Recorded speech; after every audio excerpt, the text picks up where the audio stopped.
Do you remember in the lecture series just before this class began, I spoke of the essentials of prayer. And the first, of course, was the realization of God, the experience that comes to us in meditation. For without that, these words would be clouds without rain. These words would be without power. If the words that I spoke to you in the last hour were in and of themselves power, then all you'd have to do is walk out of this room and all be healers. But there is a step further required, and that is the realization, the inner awareness that comes to us through our studies. The study of spiritual literature, the study of the letter of truth, the meditations, the lessons, the lectures, all of this is peeling us down to that place where the spiritual light can come through, to where we become a transparency for the light of truth to come through. And then I said that the second point was the realization of God as one power. Now, you can see that when we use that expression, God as one power, it doesn't mean a power over something. It means a one power, and that's all. It leaves no room for any other power for it to be exercised over or used over or applied to. And there you have this basic secret of infinite way healing, in that you don't have a God that is a great power,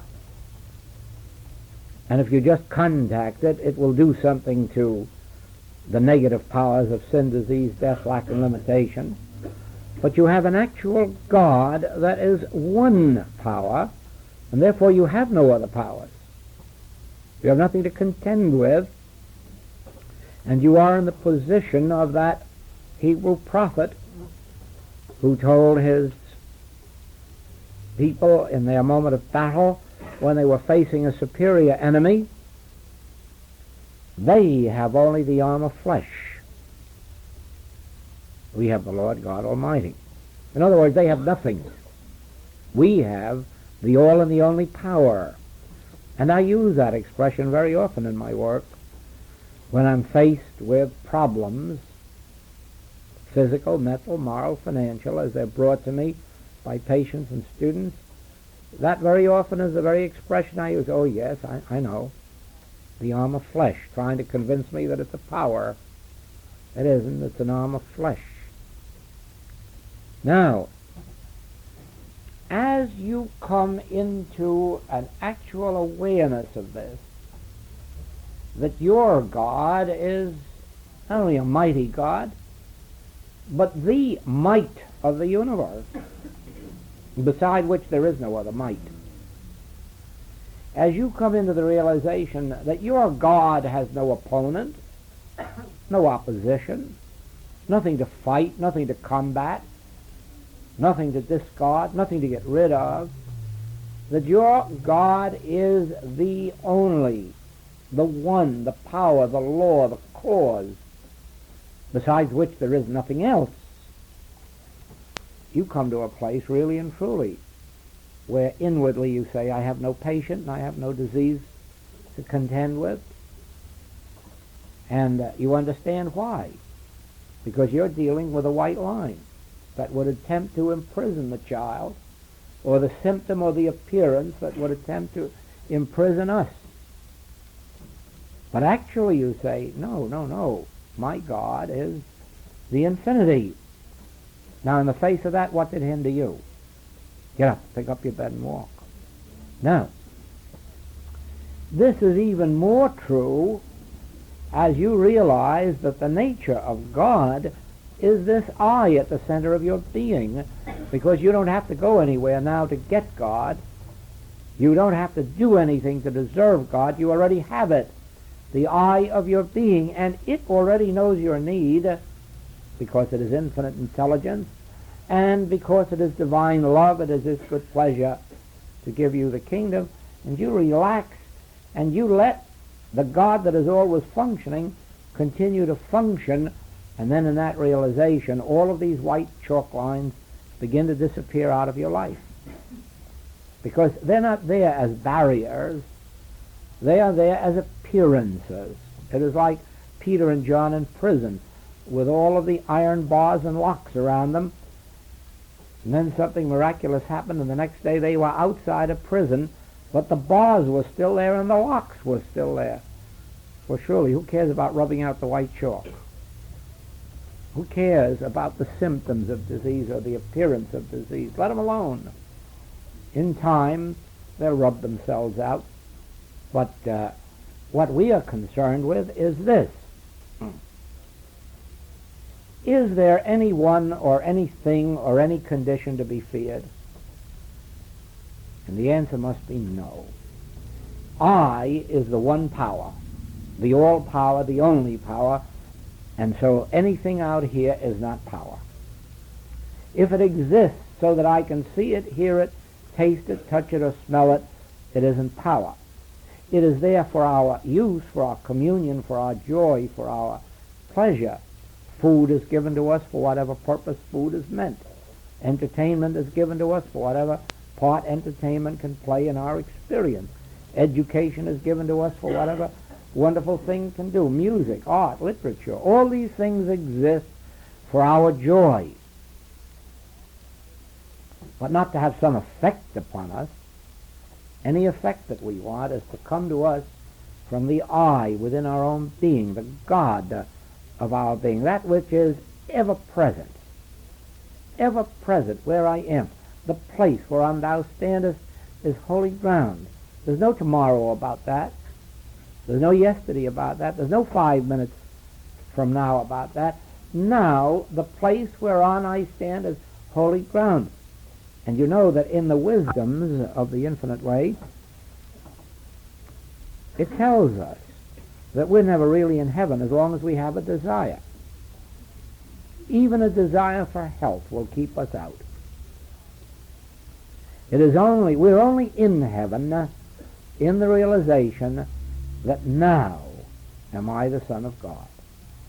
Now I and the Father are one. All that the Father hath is mine. The appearances may not testify to that at the moment, certainly not. That's why we are in this room. That is why there are so many truth students in the world. That is why so many of the religions are beginning to investigate truth teachings and spiritual healing, because the appearances are all against us. Appearances testify to two powers, and the churches have perpetuated that by having a God and a devil. And then metaphysics came along and perpetuated it by having immortal and mortal. And some of them even went so far as to have truth over error.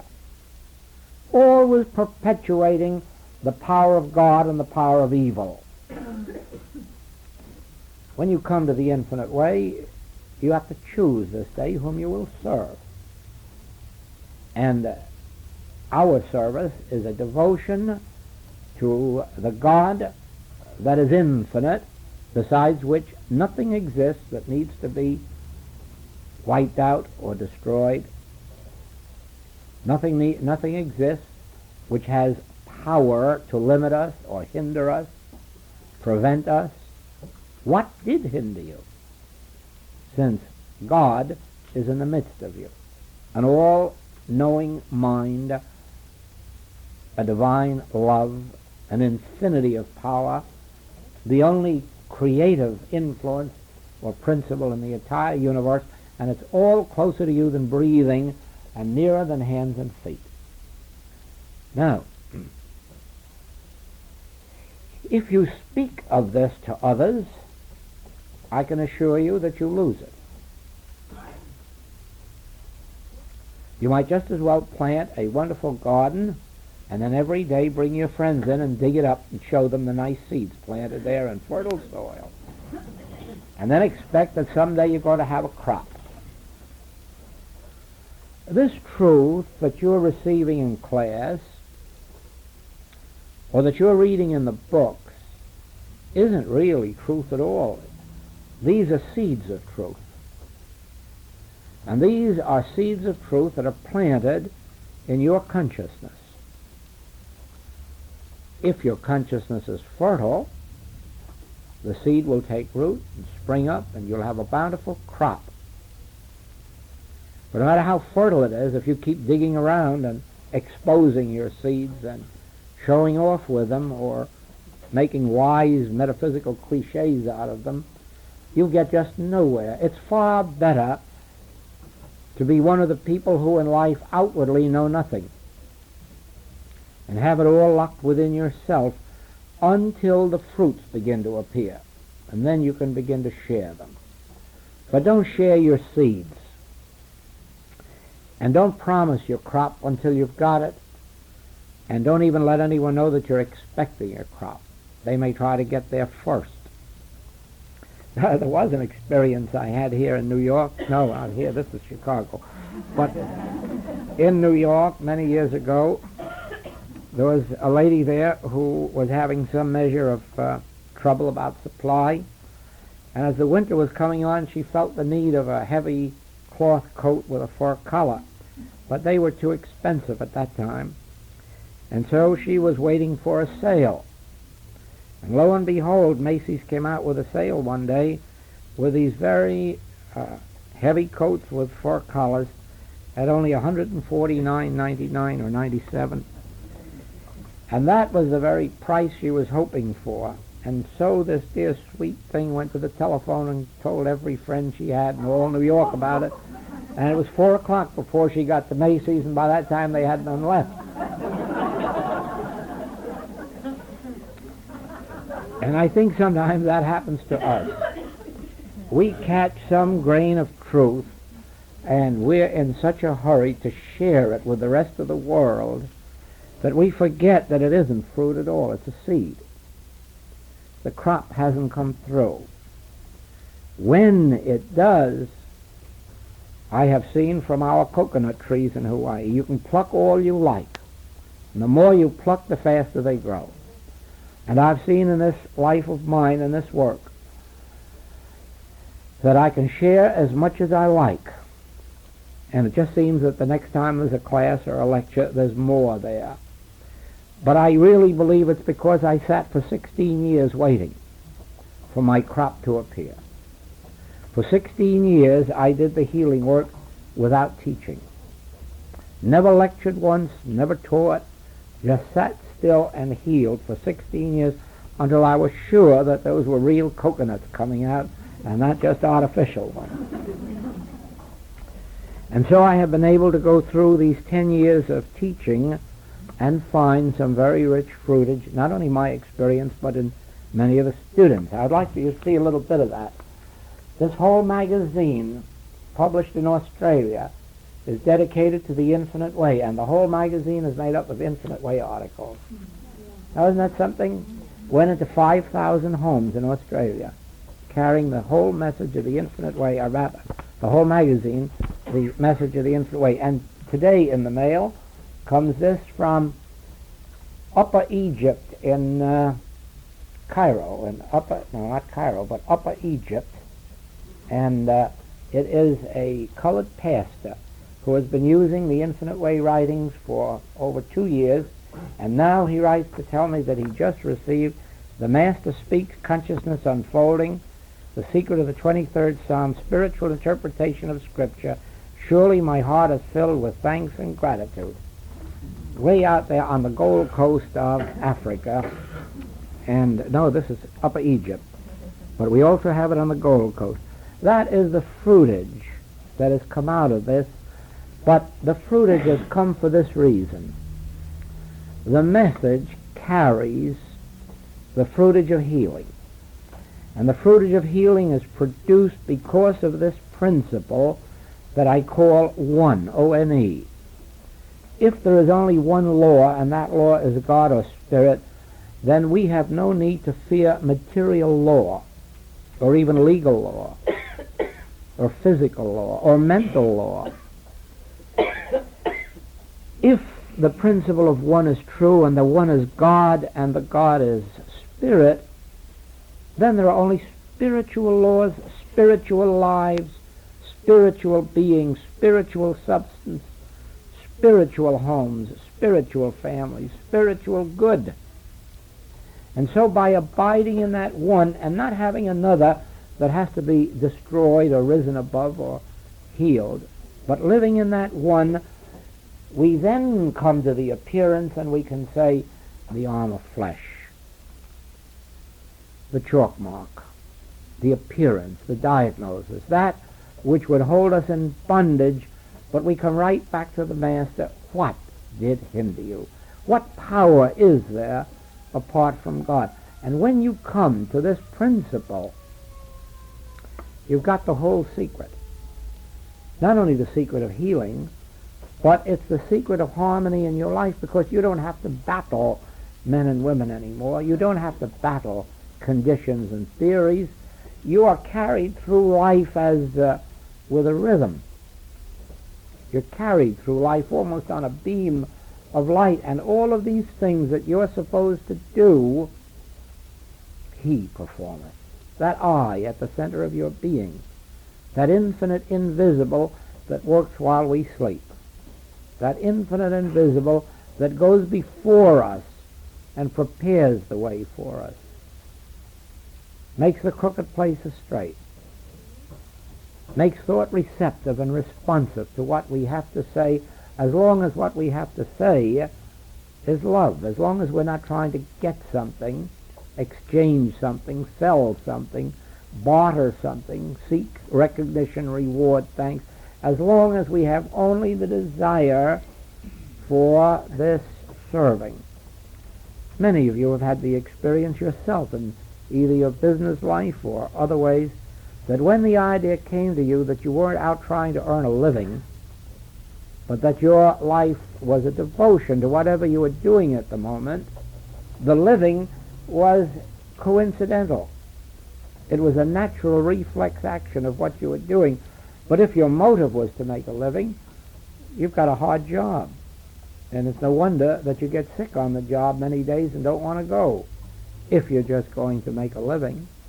But if you have found something in your work that is in the nature of a service that you can perform, never again will your business be a burden, and never again will it be a failure, because it is only a failure in proportion as the object of it is to make money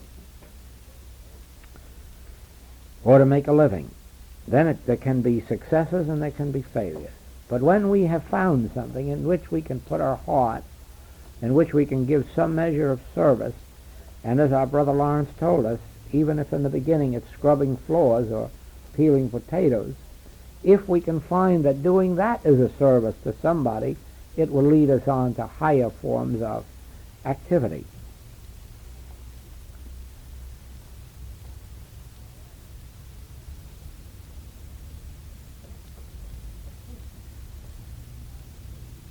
We do not find this truth in books. We can find messages about it in books, but the truth reveals itself within us in our meditations. We had the experience in the early part of this year of two of our students who have been studying a long, long time with us, waking up to a realization that error is nothingness. And you think, well, now, that's a very strange thing that should happen after all these years. It says so on every page of all the writings. Yes, it does say so, but that doesn't make it live for you. That doesn't make it real to you. It makes it real to you when the realization comes. And that's why we have meditation. Meditation is your communion with that infinite I within yourself. And that is where you receive your real teaching. In the end, every knee must bend to God. In the end, every man must be taught of God. And so it is only God that can reveal to you these truths that I'm sharing with you at this moment. I can't teach them to you. I can share them with you, but only God can teach them to you. And that takes place at the center of your being, where I am. Where the I am, which is God, has its abiding place. Where the I of your being is waiting for you to come inside and listen to it as it imparts its presence, its power, its jurisdiction, its wisdom, its knowledge, its good. Master says, ask, knock, importune. Surely, but where? Up in the blue skies? In holy temples? Or holy mountains? No.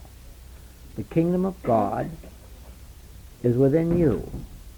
So ask of the Father within you, and the Father within you will answer as it did to the Master. Knock at that very door within you. Beg and plead if you have to, and once in a while get a little mad at it. If I hear you inside, if you want me, get busy and come out. Otherwise I'm going to stray off somewhere. Go up another alley and see if somebody else has got a teaching I can get after. And maybe if you do that a couple of times, it'll think you mean business and come out to you and greet you. Several times I've had to tell Papa that I was going to quit the Infinite Way if he didn't treat me better. It's too hard work if he isn't around. And sometimes when I miss him, I have to do just that. Say, all right, you like me to quit? Stay away. And he comes right back. Son, thou art ever with me, and all that I have is thine. I will never leave thee nor forsake thee. As I was with Abraham, so I am with thee. My good fortune is, I know that he hasn't picked me as a special son, so he'll do the same for you if you just get as mean as I get sometimes. Or on the other hand, it's nice. Sometimes I get gentle.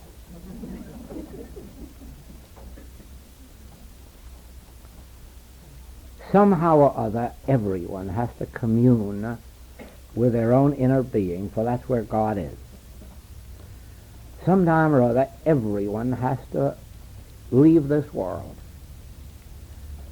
Go into their room, bedroom, den, library, whatever room, kitchen, bathroom, whatever's available, and just be determined that you're going to have the next 10, 15, 20 minutes in that inner communion. And if nothing happens, you try it again a few hours later. And keep it up until something does happen, for it will happen. If you knock, if you beg, if you plead, if you ask, it will be given to you. It'll be opened unto you. But because of the thousands of years in which we have been looking outside ourselves, we've been looking to bread for food.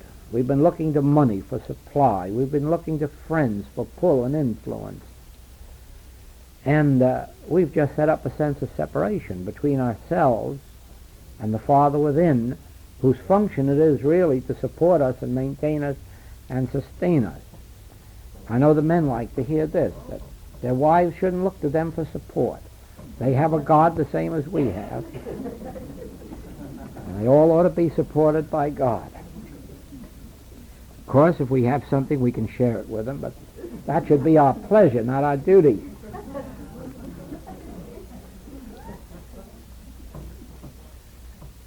I and the Father are one. All that the Father hath is mine. I will never leave thee nor forsake thee. All of these promises, to me, are part of my life, a part of my flesh and blood. And I found them in this inner communion, and then I found them in the Bible, and I have found them in the mystical literature of the world. There have been dozens of people who have known this. The saddest part of mystical literature is this, that these great wise men and women found so few who could accept it and who could believe it. That's the sad part of reading mystical literature, because you say, well, just think, all of this existed for hundreds of years, for thousands of years, and we still have wars and epidemics and all the rest of these things. Why couldn't these men have taught it to more people? You'll find out why when you start teaching. Now,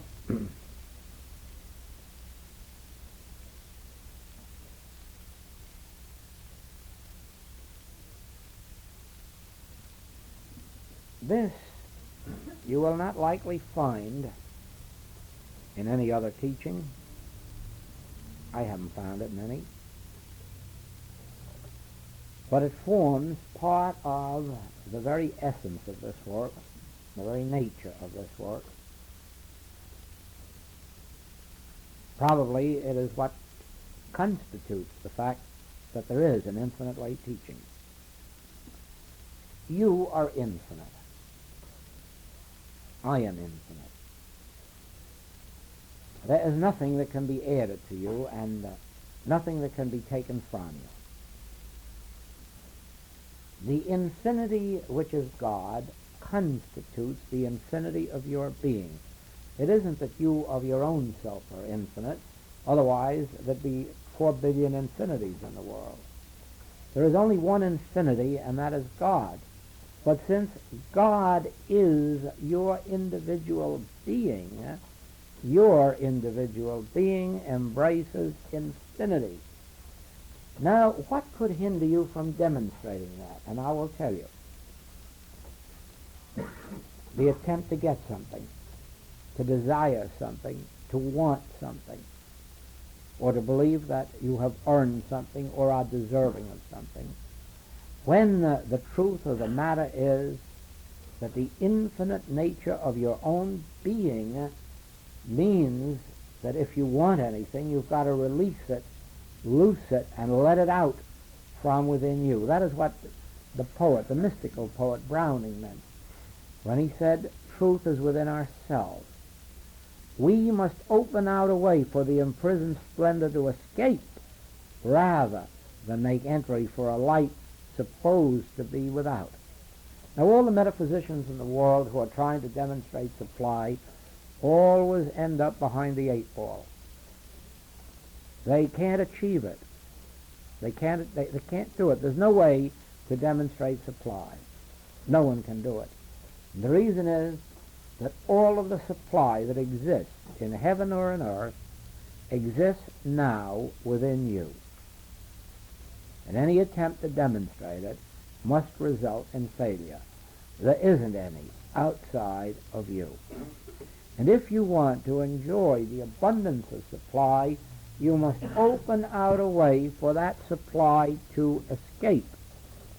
Now, how you do it is going to be a matter between you and your communion with God. It may be that you've been holding on too tightly to money, and you're going to have to learn how to let loose of it. And by turning it loose, set in motion the flow that's to come to you. Like the bread that you cast upon the water is the bread that comes back to you. It isn't your neighbor's bread, it's your own bread. The bread that comes to you is the bread that you cast upon the water, and if you do not cast it upon the water, you have none coming back to you, because all the bread on the water is earmarked to come back to the fellow who sent it forth. Now, it may not be money. That may not be your particular God. You may not be holding too tightly to it. It may be some form of service, gratuitous service, free will service, whether inside your family circle or outside. It may be that you're withholding help to others. It may be that you're withholding forgiveness, understanding. It may be that you're indulging bigotry, biases. Whatever it is, you're locking something up inside of yourself that you're not letting loose, and so it can't come back to you. This came up one time in the work that somebody wrote me about doing some work for them, for companionship, and it came right out of the blue, and I wrote back, you're not seeking companionship, you're seeking a companion. If you were seeking companionship, you'd let it loose. Companionship is within you. It's up to you to express companionship, not to somebody else. To go out and express it to persons or to the birds in the park or the fish down by the water, flowers in the brook. Go out and express companionship. Give out the qualities of companionship, of love. Then you'll find the companion you're seeking will come to you. But don't seek a companion, because in and of itself you may not get it, and if you do, it may be the wrong one. But if you're seeking companionship, don't pray for it. Go out and express it. It's within you. So it is. You know that many of us are seeking forgiveness for something or other, and the chances are it's not going to come. Certainly it isn't if we sit and wait for it. The only way we are going to be forgiven is in proportion to our ability to forgive. Every time you voice the Lord's Prayer, you put one of those white chalk marks around yourself. Forgive us our debts in proportion as we forgive our debtors. Now, you got a nice white line there. How are you going to jump across it? You put it there yourself. But it's so, in order to be forgiven, forgive. And you say, I don't have anyone with a grievance against me, and I have no grievance against anyone. I would doubt that very much. I doubt that anyone can go very far without finding some grievance within them, personal or impersonal, personal, national, international, and political, economic. But in one way or another, we must cast our bread upon the waters. Now then, accepting this principle of the infinite nature of your being, do you see how you can't add health to yourself? Nor wealth, nor opportunity, nor companionship. All you can do is recognize, I, within me, embody all that God has. And I must cast my bread upon the waters. I must open out a way for the imprisoned splendor to escape. I must not try to get, I must not try to have, I must not try to draw to me. I must learn how to let flow out from me. The coming back is a reflex action that takes place of its own accord, like throwing a rubber ball up against the wall. We throw, but it comes back of its own accord. And so with this. As we cast our bread upon the waters, as we open out a way for the imprisoned splendor to escape, then we find the harmony of our being, which is really the grace of God, flowing. And so you see that there is one of the points of the infinite way which, if you're not careful, you'll overlook.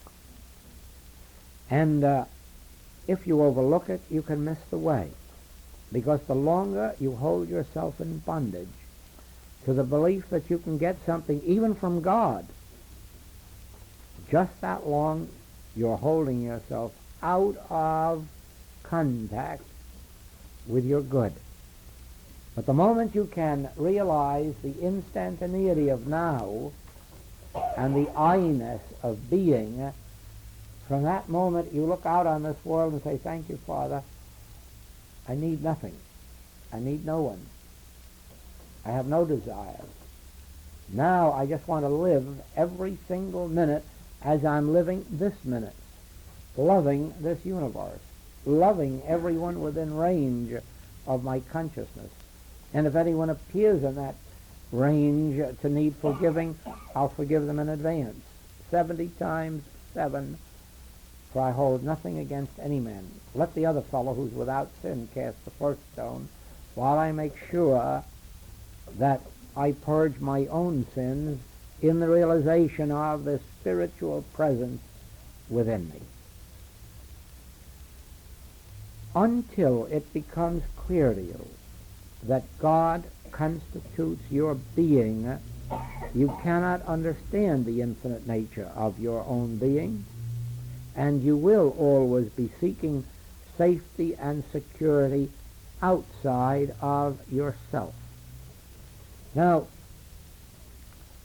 there is no real safety in bomb-proof shelters. There's no real security in dollar bills or even in big bills.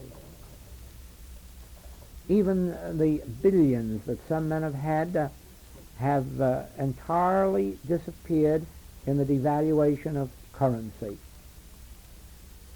I told this over in England, and they enjoyed it quite well, that during the war, a man came to Boston and was telling us there that he's virtually bankrupt. The air blitz over there had wiped out so much of his property that he didn't have 20 million pounds left. That's $100 million. So you know he's broke, really. What can a man do with $20 million or $100 million? It's just not enough to get along on it. But to his sense, he had a real sense of lack, and he was feeling it.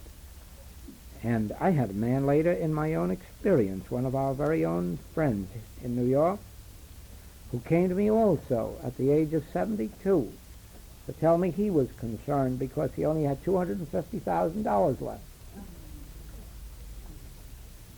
We all pity these people. But we are in the same position that they are because we too accept the belief that money or properties is our supply. And we place our security in them, and then when for some reason beyond our control they disappear, then we want to jump out of windows. Now this is nonsense. And in our infinite way work, we must come to the realization that we have no security outside our own being. Our security lies in something that you cannot see, hear, taste, touch, or smell. Our security is in the infinite invisible. Someday, many of us are called on to prove that we can go without person script and get there and get back too. And we can't do that if our reliance is on something external to our own being. Had Mr. Rickenbacker been looking for stop and shop markets out in the Pacific, he would not have gotten back to us. No, you have got to find that security is something within your own being. What is that thing, something within your own being? The truth that God constitutes your being. Then when you see God as constituting your being, you have no other need than to know Him aright. Whom to know aright is life eternal. You will then understand why it says God is the health of thy countenance. You'll understand why it says God is a rock. God is a foundation. God is a fortress. It doesn't say that God provides these. It says God is these. Now then, if I have God, I have the health of my countenance. If I have God, I have the rock to stand on, the foundation. If I have God, I have the fortress in which to hide from these white chalk marks. But the secret is, do I have God?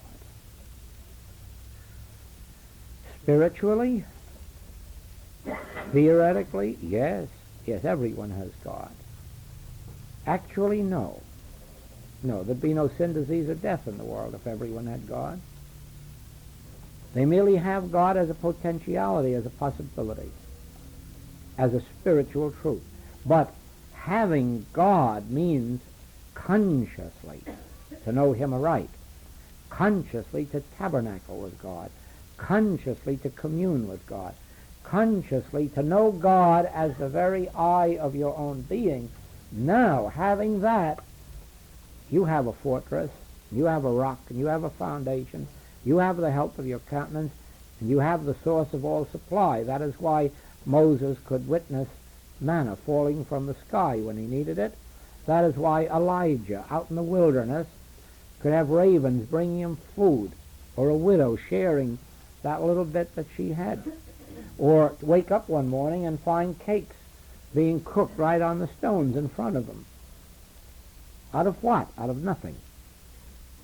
Out of nothing visible or tangible, but out of his consciousness of God appearing as the substance and form of life.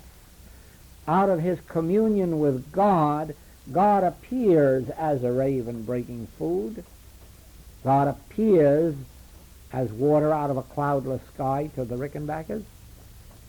God appears as birds coming down sitting on his head. God appears as fish jumping up out of the water into the boat. Having God, we have all. But the world is drowning itself, losing itself, in such nonsensical statements as God is all and God is ever present and God will take care of this and God will do that, and God doesn't do it at all. It is only in proportion to the God experience that it happens. 1,000 at thy left shall fall, and 10,000 at thy right.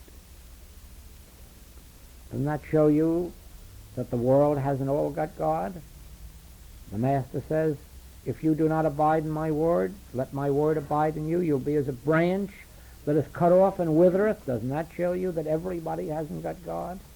In spite of God's omnipotence, omnipresence, and omniscience, only those have God who dwell in the secret place of the Most High, who abide in this word and let this word abide in them, who consciously bring this truth to remembrance morning, noon, and night, praying without ceasing. They have God consciously in experience, and therefore they have the health of their countenance and the rocks and the fortresses and the high towers and manna falling from the sky and so forth and so forth and so on. Nothing is withheld. Nothing is missing and nothing is absent from the person who has achieved God awareness, God consciousness, Christ consciousness, God experience, inner communion with God. Nothing is withheld from such. But the rest of the world, don't be surprised at watching the thousands fall at your left and the 10,000 fall at your right. Don't be surprised. They are branches cut off from the source, and they may live there 80 years and 10 and wither away. But it won't even be a joyous 80 years and 10. Joy doesn't come from externals. Joy doesn't come from having things. There are too many people that have too many things and have lived to tell us that it didn't bring them joy. Matter of fact, we had a man here in the States, in New York, who achieved the great distinction, 50 years ago, of having $100 million and being so miserable that he wouldn't die until he gave them all away so he could get into heaven. He knew that possession of things didn't constitute joy, peace, or happiness, or even safety or security. So it is with everybody. Everyone eventually comes to the realization that having God, I have all. Not having God, regardless of what else I have nothing. So,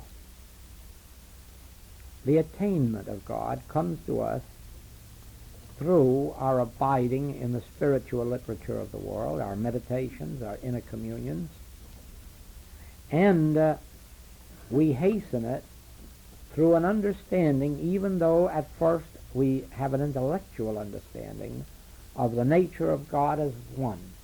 Nothing can do more for us than an understanding of the nature of God as one, because then immediately you put everything that isn't God in the realm of the arm of flesh. You say, oh, what of it? What of it? The arm of flesh. And In that very enlightenment, you bring yourself close to the kingdom of God. That very moment in which you have God as the all in all, and then embrace everything in, the arm of flesh, the white chalk line, nothing, no hindrance, nothing. Then you will find that you come into close communion with God, because you have come to understand God in His true nature as infinity, as omnipresence, as omniscience, infinite wisdom, divine love. Entertaining this in thought is a grand experience. But lo and behold, one day, something comes right in front of you and says, I am a beggar, I am a cripple, I am a cold, I have cancer, consumption, unemployment, lack and limitation, and you begin to tremble all over. And then you find out that whereas you'd been voicing the words, you hadn't yet come face to face with the reality of it. And now you've got to begin to put it into practice and face this so-called enemy. Face it. Look right at it. And see if you can't translate it into a white chalk mark or the arm of flesh, until you come to that absolute conviction, I, God, in the midst of me, is the all in all. And you're just white chalk marks, arm of flesh, scat. And then, after some of those experiences, you really come to see that it's literally true. God is the infinity of being, the allness of being, and all of these things that the world is battling really aren't powers at all. They aren't powers, and they disappear. Those of you who had any experience at all in healing work, and have seen how infections and contagions disappear under this, and wonder that no material application was necessary to burn up the germ or destroy it. Once you've seen that, then you know. I saw it for the first time in World War I, when the boys were dropping all around us with flu, and the Christian Science chaplains would come in and just raise up one after another. Those germs had no more power when they came around than if they'd been drops of water. And so it was that it was proven that infection and contagion aren't powers, except to those who accept the book of rules and begin to fear infection and contagion, treat them as powers, and even sometimes pray to get rid of them.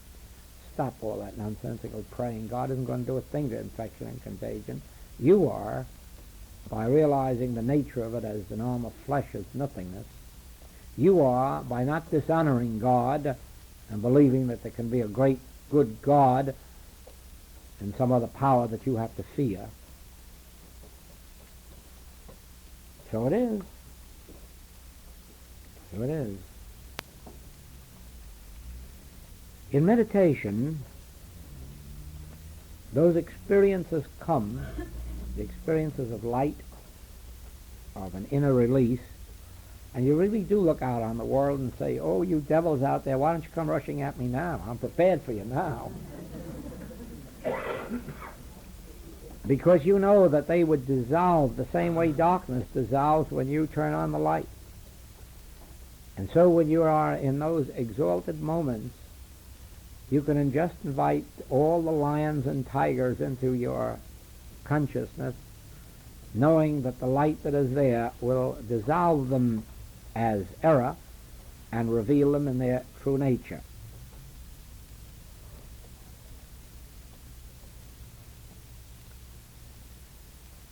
This week, I expect some beautiful things to take place, not only in this room, but in your homes,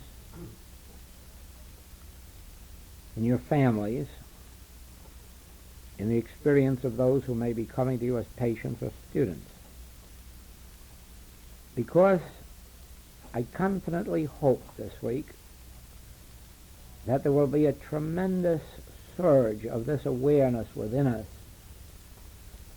of the true nature of God. and the realization that we really have been fearing to step out of these white chalk marks. And now we're ready to get up and go. And the best way to do that, as we realize the problems that are facing us or our families, our patients or our students, is to begin one by one to recognize them as chalk marks. Don't try to erase them. See them as the arm of flesh, nothingness. And that arm of flesh is an interesting thing. We've had that many times in our lessons. Here it is. Here's that arm of flesh. It is not a good arm, and it is not a bad arm. It is just an arm. It has no strength, and it has no weakness. It's just an arm of flesh. If this arm is to go up or down, I have to do it. The arm can't and won't. If this hand is to pet or to punch, it really can't. I can. This hand is only the instrument for for me. This is a dead arm. It can't give and it can't withhold. I can. It can't. It's a dead arm. Therefore, let nobody fear this arm, for it can do nothing. Nothing. Look to me and see what I'll do with it, but don't be concerned about it.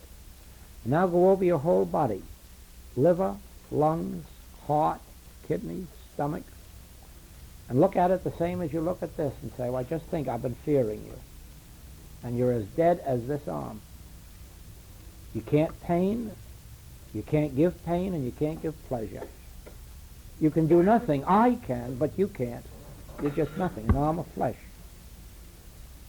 And watch what that does to your entire experience and to the problems of your friends and patients when you begin to understand that all they're presenting to you is an arm of flesh that can do nothing. I can, but just think, I is God. So I isn't going to do any evil thing. I is God. And always remember that I in the midst of you is God. And it governs the organs and functions of your body. You don't, and matter doesn't, and food doesn't, exercise doesn't. I do. Matter is dead. The body is dead. Food is dead. I give life. I give life by knowing that I in the midst of me is mighty. I in the midst of me is God. I in the midst of me is the creative principle of this earth. And it's the same I, whether you say it or whether I say it, because there aren't 4 billion eyes. There's just one I looking out through your eyes and mine. The same one infinite, eternal, spiritual principle is in the midst of all of us. But we have been fearing this arm, this hand. Will it pet? Will it punch? Will it give? Will it withhold? Only we've been saying Joel, Bill, Mary. Nothing to it. I alone give, and I is God. And it is I through you that gives, and it is I through me that gives unto you. It's God at this moment that is giving this message to you. God, the I of my being, is giving this message to you, and it hasn't the power to withhold it, even though some of you may believe you're not yet ready for it. And there's nothing that you have that belongs to me that you have the power to withhold, because you don't give and you don't withhold. I give, and I is God. Do you see that? And there's the secret of the infinite way.